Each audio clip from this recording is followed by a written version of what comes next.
un point de vue, c'est aussi oui, le chien de Clovis est d'accord avec moi. Donc voilà, oui, tout à fait.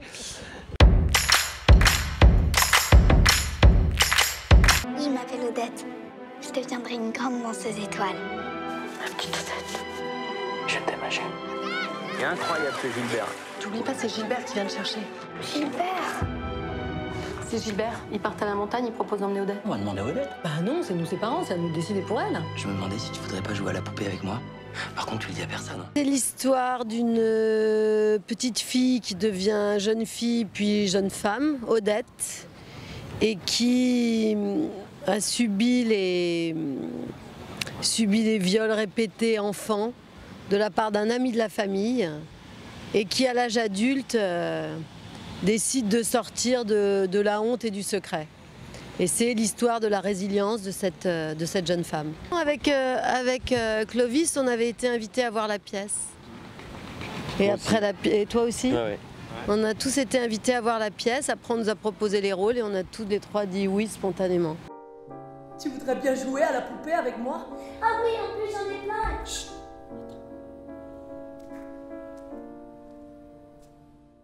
Après la vision de la pièce, je ne vois pas qui aurait pu refuser de participer à l'aventure.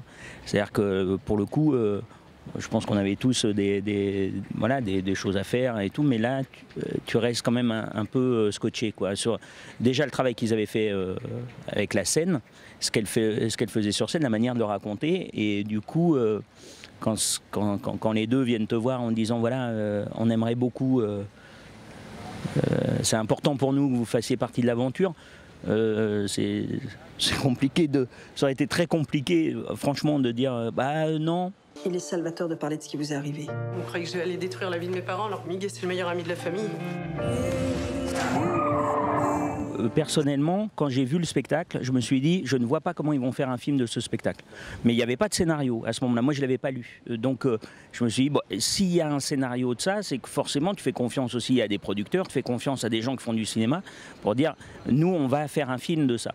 Donc, t'as qu'une... Voilà, moi, j'ai vu le spectacle, j'ai dit, si vous faites le film et si vous voulez vraiment que j'en fasse partie, voilà, je ferai tout pour y être. Et c'est assez exaltant aussi de vouloir de participer à justement l'adaptation d'un seul en scène en incarnant des personnages qu'elle incarnait elle-même. C'est assez exaltant. Effectivement, c'était dur de voir un film. Mais c'est là que c'est très réussi, c'est que c'est un très bon film à mes yeux.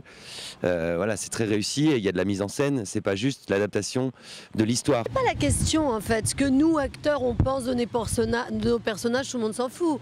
Après ce qu'on en pense, ça peut influer sur la façon dont on le joue. C'est juste ça en fait la question. C'est juste ça la question. Quand tu joues un personnage négatif, si tu veux le rattraper à chaque scène, c'est une erreur. Il faut assumer les personnages pour ce qu'ils sont. Et si tu les assumes, tu as peut-être une chance de trouver leur part d'humanité. Là, moi, le personnage que j'ai, moi, je le juge. Moi, Karine, femme, pas actrice, femme, je la juge. C'est une femme qui est très sensible au qu'en dira-t-on, qui n'a aucune empathie. Alors après, tu peux te raconter qu'elle a vécu elle-même des choses très difficiles. Mais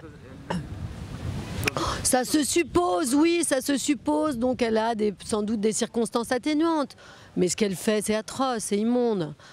Mais en même temps, elle existe, c'est notre humanité. C'est notre voisine, c'est notre boulangère, ça existe dans toutes les familles. Je suis sûre que c'est une femme qui va, pour les spectateurs, faire penser à d'autres. Donc voilà, elle existe. Donc pourquoi ne pas la représenter? Parce que c'est pas très flatteur pour moi. Au final, c'est très flatteur. Parce que comme j'ai fait d'autres rôles, on se dit « Ah ben, elle peut aussi faire quelqu'un d'odieux comme ça. » C'est chouette. Moi, en tout cas, je n'ai aucun problème moral à jouer un personnage comme ça. Et je trouve bien aussi que Pierre n'en est pas plus pour son personnage. Après, ce que dénonce le film, c'est le après. C'est le service après-vente. C'est le après. Qu'est-ce qui se passe après? Comment tu te débrouilles de ça? Et je pense que c'est un film nécessaire et inévitable parce que je pense que quand tu as le statut de victime, comme c'est le cas d'Andrea, d'abord, si même tu arrives à l'avouer, avant, t'es un enfant compliqué. T'es un enfant compliqué parce que tu portes ce secret, parce que tu portes cette culpabilité, parce que tu as envie de mourir, parce que tu as envie de te détruire. Enfin, c'est des espèces de strates et de comportements extrêmement classiques dès lors que tu as ce genre de traumatisme. Donc tu poses problème à la famille tout le temps. Et puis au bout de 20 ans où tu poses problème, et encore 20 ans je suis gentille, tu avoues ça. Il n'est pas rare que dans les familles, cet élément perturbateur, celui qui rompt l'harmonie familiale, soit mis de côté. Parce que c'est trop compliqué. Alors on ne lui fait pas confiance, on ne le croit pas, on dit il nous a toujours fait chier, etc. C'est très compliqué. Je trouve que ce film-là est nécessaire parce qu'il va permettre d'avoir un autre point de vue, c'est-à-dire le point de vue de la victime qui dit mais avant d'accoucher de ce secret, avant cet aveu-là, il y a tellement de souffrance et tellement de culpabilité. Donc je pense que c'est carrément un film qui peut changer les points de vue des familles qui ont vécu ça. Et je trouve dans ce sens que c'est nécessaire. Je pense que le cinéma parfois a des vertus et que ce film est nécessaire parce qu'il aura la vertu de changer le regard qu'on pose sur les victimes.